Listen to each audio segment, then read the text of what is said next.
오늘의 사연 시작합니다. 안녕하세요.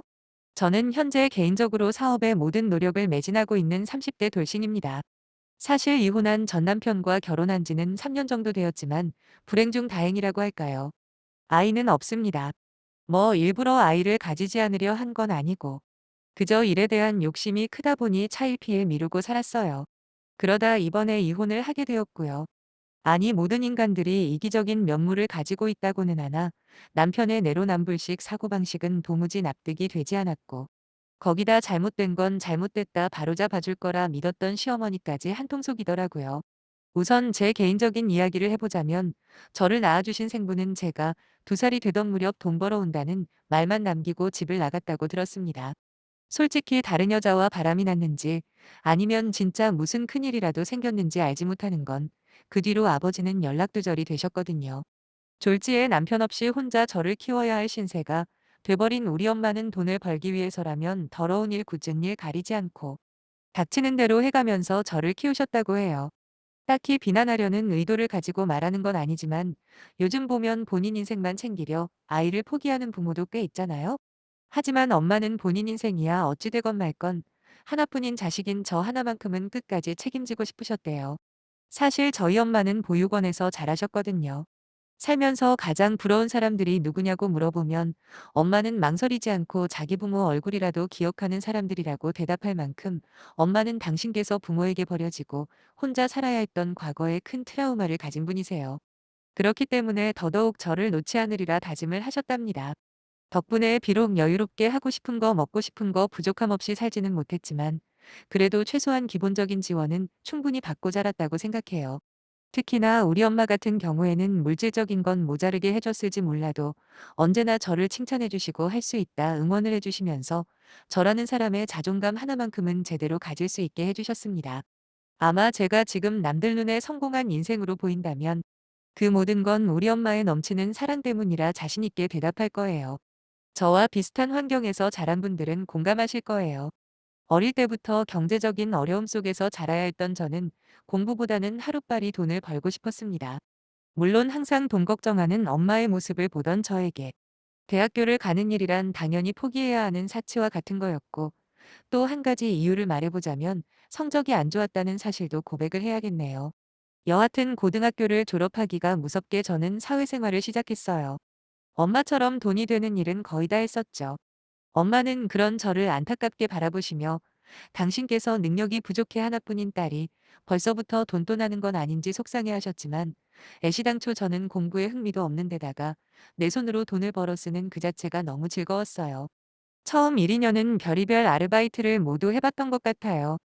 여건이 안 되는 것도 있었지만 무엇보다 제가 정확하게 뭘 잘할 수 있는지 그리고 어떤 분야에 재능이 있는지 감이 오지 않았거든요. 그러다 우연히 초등학교 동창 남자애를 만나 잠깐 사귄 적이 있는데 그 친구는 유일한 취미생활이 헬스로 몸을 만드는 거였고 식단 관리라고 하죠. 단백질 보충제나 닭가슴살 같은 근육을 키우는데 도움이 되는 것만 먹는 사람이었지요. 그렇게 저도 따라서 같이 운동도 하고 식단 관리하면서 지내다가 그때 남자친구와 같이 시작한 게 지금 제가 하고 있는 운동 보충제 판매 사업입니다. 물론 남자친구랑은 6개월도 안 돼서 헤어졌지만요. 아니 세상에 운동에 미쳐도 그 정도가 있잖아요. 나중에는 제가 아프다는데도 끝까지 운동을 하러 가더라고요. 비록 남자친구와는 이별을 했지만 그래도 한 가지 제게 남은 건 바로 제가 장사의 소질도 있고 적성도 맞는다는 사실입니다. 특히 SNS나 블로그, 더 나아가 유튜브 채널까지 동원해 홍보 활동하는 것도 너무 재미있고요. 요새야 뭐 운동하는 여성들이 아주 많지만 불과 10년 전쯤만 해도 헬스는 남자들의 전유물이라고 생각되어 왔잖아요. 그런데 저 같은 여자가 단백질 보충제니 부스터니 홍보를 하고 판매를 하는 게 눈에 많이 띄었나 보더라고요. 생각보다 찾는 고객들이 많아졌고 저는 저만의 브랜드를 만들기로 결심까지 했습니다. 물론 처음부터 잘 됐다고 하면 거짓말이겠죠. 초창기에는 한 달에 순수익 100만 원도 못 가져갈 때가 많았어요. 몇 년 동안 일하면서 모은 돈을 모두 다 꼬라박고 거기에 은행 대출까지 받은 걸 감안하면 100만 원 남는 걸로는 간에 기별도 안 가는 상황이었지만 그래도 조금씩 늘어가는 고객 숫자를 보며 이악 물고 버티고 버텼습니다. 그렇게 조금씩 매출이 올라가고 전 남편과 만날 때쯤에는 웬만한 직장인들 월급만큼은 벌겠더라고요. 그동안 얼마나 힘들게 고생했는지에 대해서는 쓰지 않을게요. 장사로 성공한 사람들 중에 고생하지 않고 운으로 그 자리까지 올라간 사람은 존재하지 않을 테니까요. 아무튼 사업이 어느 정도 안정세에 오르기 시작하면서부터 여기저기서 남자를 소개해준다는 제의가 들어오기 시작하대요. 하지만 저는 모조리 거절을 해야만 했습니다. 왜냐하면 당시 제 마음속에 누군가가 있었으니까요. 그게 바로 이혼한 전 남편이었어요. 남편은 제가 일하는 사무실 근처에서 백반집을 하고 있었는데 밤늦게까지 야식 배달도 하고 그던 모양이더라고요. 아무래도 자영업 특성상 근무 시간이 정해져 있지 않고 새벽까지 일할 때가 종종 있다 보니 식사 시간이 굉장히 들쭉날쭉해서 밥 챙겨 먹는 게 꽤나 골치 아픈 문제였거든요. 그래서 남편이 운영하는 식당에서 직접 밥을 먹을 때도 있고 새벽에는 배달도 자주 시켜 먹었어요. 웃기게도 제가 주문을 하면 꼭 남편이 배달을 직접 오는 겁니다. 뭐 저도 눈치가 없는 편이 아니라 남편이 저한테 호감이 있다는 걸 금세 알아챘죠. 거기다 제 마음 역시도 남편이 싫지 않았던 터라 금세 말을 놓고는 친구처럼 지내기 시작했고 불과 한 달 만에 저희는 연인 사이로 발전할 수 있었어요. 솔직히 20대의 대부분을 오로지 돈을 벌겠다는 목적만 가지고 달려오면서 내심 정신적 육체적으로 많이 지쳐 있었더라고요. 그런 제게 남편과의 연애는 새로운 활력 그 자체였고 그렇게 2년 정도 만났을 때 무렵 하루는 남편이 저한테 그러는 거예요. 한 집에서 같이 살면 소원이 없겠다고요. 무뚝뚝하고 어설픈 그의 고백이 저는 좋았고 그렇게 결혼을 하게 되었어요. 저의 결혼 소식에 가장 기뻐하신 건 다름 아닌 친정엄마였지요. 엄마는 이제 죽어도 여한이 없다고 하시면서 당신께서 드디어 엄마로서의 도리를 다한 것 같아 행복하시다고 말씀하시더라고요. 당시 제 사업도 제법 자리를 잡아가고 있던 터라 비로소 엄마에게 자랑스러운 딸이 된 것 같았고 또한 앞으로 잘 사는 모습만 보여드리겠다 약속을 했습니다. 결혼 이야기가 나오면서 자연스레 남편의 상황을 구체적으로 파악하게 되었는데 남편에게는 혼자 계신 시어머니와 같이 살고 있는 2살 어린 시누이가 있었어요. 시아버지께서는 남편이 10대일 때 지병으로 돌아가셨다고 들었고요. 시어머니는 따로 하는 일은 없지만 그래도 어렵게 마련해둔 작은 상가에서 매달 150만 원 정도 되는 수입과 신우가 파트타임으로 벌어오는 돈으로 생활을 하고 있다고 하더군요. 신우는 딱히 고정된 직업은 없습니다. 뭐 알바식으로 이것저것 하긴 하지만 그것도 최근 제가 남편과 이혼할 즈음에는 아무 일도 안 하는 것 같더라고요. 비록 작은 상가 하나를 가지고 있긴 하나 살고 있는 아파트는 전세라고 했습니다. 그래도 남편이 자신있게 말하기를 본인 집에 따로 경제적인 도움은 안 줘도 된다면서 내심 처가에도 자기 집처럼 거리를 두고 우리는 우리 둘만의 행복만 생각하자는 식으로 이야기를 하더군요. 그래서 알겠다고 했습니다. 어차피 부부라 하더라도 각자 집은 각자 알아서 적정선 안에서 챙기는 걸로 하자고요. 물론 인간관계라는 게 어떻게 칼로 무자르듯 당신 어머니 내 어머니 이렇게 선을 그을 수 있겠어요. 상황에 맞춰서 그때그때 현명하게 대처하면 아무 문제 없겠다 자신했었는데 그게 저만의 착각이었더라고요. 여하튼 부푼 기대 속에 저희 결혼 생활은 시작되었고 결혼하고 그때부터 제대로 승승장구할 줄 알았던 제 사업이 한순간에 휘청거릴 줄 누가 알았겠습니까? 제가 판매하고 있던 제품 중에 단백질 보충제가 가장 인기가 있었거든요. 맛도 좋고 성분도 훌륭하다는 평을 받고 있었는데 글쎄 특정 시점에 팔린 제품들에서 성분이 부족하다는 소문이 돌기 시작했고 실제로 분석을 해본 결과 공장에서 제조할 때 작은 실수가 있었나 보더라고요. 당연히 저도 아예 몰랐던 사실이고요. 근데 고객들 입장에서는 그건 관심 바뀌고 제가 마치 일부러 성분을 속이고 그만큼 부정한 돈을 챙기려 했던 파렴치한으로 인식이 되는 겁니다. 어떻게 대처해야 좋을지 정말 며칠 밤을 뜬 눈으로 고민하다 저는 마침내 결심을 했어요. 모든 걸 투명하게 오픈하자고요. 그리고 피해를 본 고객들에게 모두 환불해주기로 말이죠.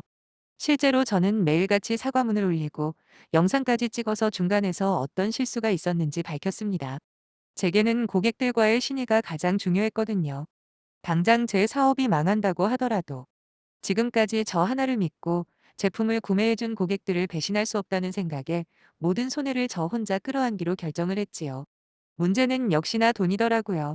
여기저기 끌어모을 수 있는 돈을 모았더니 2천만 원 정도가 부족하길래 자연스럽게 저는 남편에게 조금만 도와달라 부탁을 했어요. 그때 마침 남편 친구가 빌려갔다가 갚은 여유 자금이 있다는 걸 알고 있었거든요. 그런데 남편이 그렇게 정색하는 표정은 그날 처음 봤네요. 우리 서로 돈으로 부담 주지 않기로 하지 않았냐면서 아무리 부부 사이여도 돈 문제로는 얽히지 말자대요. 뭐 결혼 초에 약속한 것도 기억하고 있었고 또한 남편의 입장도 이해할 수 있었지만 그래도 서운한 마음이 컸습니다. 게다가 시어머니가 제가 남편에게 돈 부탁한 걸 아시고는 저보고 너는 네 남편 새벽같이 일어나서 힘들게 음식 준비하는 걸 보고도 돈 달라는 소리가 나오냐면서 차라리 이번 참에 그냥 남편 도와서 얌전히 음식이라도 나르라고 하시더군요. 능력 없고 못 배웠으면 몸으로 때우는 게 맞는 거라면서요. 비록 큰 실수 때문에 엄청난 위기에 처하긴 했지만 그래도 여태까지 제 20대를 갈아 넣어 이룩한 제 사업을 낮잡아 보는 게 너무 화가 났어요. 오기로라도 다시 일어서야겠다 마음을 다잡고 이리저리 돈 구하려 뛰어다니던 차에 친정엄마가 어떻게 아셨는지 도움을 주셨고 환불을 받은 고객들이 먼저 나서서 저에 대해서 좋은 소문을 다시 내주기 시작하는데 어찌나 감사하던지요. 진심은 언젠간 통한다는 말이 틀린 말이 아니었어요. 그렇게 사업이 망할 뻔한 위기를 기회 삼아 제가 판매하는 제품들의 인지도와 함께 매출이 급상승했습니다. 물론 남편과 시어머니에 대한 실망은 컸지만 그래도 금전적인 문제만 제외하면 그럭저럭 같이 살만했어요. 6개월 정도 지났을까 저희 친정엄마가 해준 돈을 갚을 수 있을 만큼 여유가 생겼을 때 마침 친정엄마가 살고 있던 전세 아파트 계약 기간이 거의 다 돼간다는 이야기를 들었어요. 어차피 엄마한테 갚을 돈도 있는데다 제 평생 소원이 나 하나만 보고 살아온 엄마에게 번듯한 신축 아파트 하나 사드리는 거였거든요. 엄마는 저 하나만 잘 살면 된다며 한사코 거절하셨지만 저는 기존의 엄마 아파트 전세 보증금에 딱 1억을 보태서 20평짜리 아파트를 사드렸어요. 비록 말로는 부담된다 거절하시면서도 표정은 얼마나 기뻐하시던지 보는 제가 다 눈물이 날 지경이었다니까요. 그러나 문제는 이 일을 알게 된 시어머니와 남편의 반응이었지요. 아무리 제가 번 돈이라 해도 어떻게 시어머니나 남편보다 친정엄마를 먼저 챙길 수 있냐고 온갖 비난을 퍼붓더라고요. 당연히 저도 가만히 있지 않았습니다. 내가 번 돈으로 내 엄마한테 효도하는 게 뭐가 그렇게까지 욕 얻어먹을 일이냐고 받아쳤더니 남편이 저더러 양심이 있으면 생각을 좀 해보랍니다. 콩 한쪽도 나눠 먹는 게 가족인데 일방적으로 한쪽만 몰아주는 건 형평성에 어긋난다나 뭐라나. 그러면서 적어도 남편인 본인한테 외제차 한 대 뽑아달랍니다. 그동안 제가 그렇게 돈 잘 버는 마누라인지 몰랐다면서 이제라도 자기 길을 살려달라나 어쩐다나 헛소리를 하는데 얼마나 황당하던지 헛웃음만 나오더라고요. 사실 우리가 결혼할 때 둘 다 먹고 살기 빠듯해서 보증금 1억에 월 50짜리 전월세에 살고 있거든요. 그 보증금도 반반했고요. 여유가 없는 건 아니었지만 그래도 이사를 안 가고 버텼던 이유는 제가 어려서부터 남의 집만 전전하다 보니 이사에는 이골이 난 상태였기 때문입니다. 그래서 사실 지금 수준으로 돈이 벌리는 걸 전제로 이제 엄마한테 제대로 효도 한번 했으니 앞으로 최대한 빨리 돈 모아서 올해나 내년에 적당한 30평대 아파트를 자가로 사서 이사를 하려 계획을 했었거든요.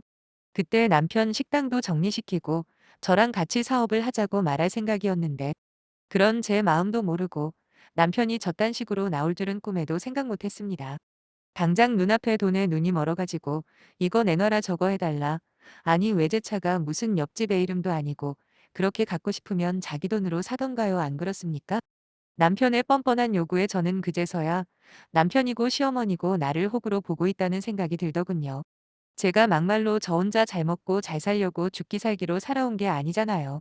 조금만 기다리면 얼마든지 콩고물이 떨어질 텐데 그걸 못 참고 외제차 거리면서 자기랑 같이 살고 오면 생각 잘하라는 식으로 협박하는 남편에게 오만정이 떨어지더라고요. 그래서 저는 남편한테 네 마음대로 하라고 내가 너한테 호구 잡혀 살고 싶어서 결혼한 줄 아냐. 어차피 네가 먼저 이혼하자는 식으로 말했으니까 책임지라고 했지요. 그제서야 남편이 아차 싶었는지 자기가 생각이 짧았다며 사과를 하더군요. 그리고 저번처럼 저한테 힘든 위기가 찾아오면 그때는 가만히 지켜보던 예전과는 분명히 다를 거라고 저한테 다시 한 번만 기회를 달라고 사정을 하는 겁니다. 하지만 더 이상 제 마음은 움직이지 않았어요. 그리고 저희는 이혼을 하게 되었죠. 사실 이혼하는 과정에서도 할 말은 참 많지만 어차피 그게 무슨 의미가 있겠습니까? 단지 하도 남편이 매달리고 지저분하게 굴길래 시어머니한테 자기 아들이 얼만큼 진상인지 알려줬더니 제가 따로 나서지 않아도 될 만큼 자존심 강한 시어머니께서 알아서 남편 정리를 해주셨습니다. 이혼하고 저는 자연스럽게 친정엄마 아파트에서 지내면서 사업에 몰두하고 있어요. 얼마 전에는 모 기업으로부터 큰 계약도 따냈고 나름 승승장구하는 중입니다. 사실 사업하느라 너무 바빠서 아이를 뒤로 미루는 게 잘하는 일인가 고민이 많았었는데 이제 보니 그거야말로 아주 신의 한 수였다는 생각이 드네요. 만약에 아이라도 있었으면 제가 이렇게까지 단칼에 잘라내고 그 집을 나오기는 어려웠을 테니까요. 여전히 종종 남편으로 추정되는 번호로 연락이 오긴 하지만 철저하게 무시하고 있습니다. 알고 지내는 동네 지인으로부터 들었는데 남편이 운영하던 식당도 이제 거의 망하기 일보 직전이라고 하더라고요. 어차피 이제는 저와 아무 상관없는 사람 일이다 생각하고 어떤 경우에도 얽히는 일은 만들지 않을 겁니다. 당장 다시 결혼하고 싶은 생각은 없고 단지 지금처럼 최선을 다해 사업에만 매진하려고요. 언젠가 다시 한번 봄같이 따뜻한 사랑도 해보고 싶긴 하지만 지금은 저 자신을 가다듬는 데에 최선을 다하고 싶네요. 읽어주셔서 감사합니다.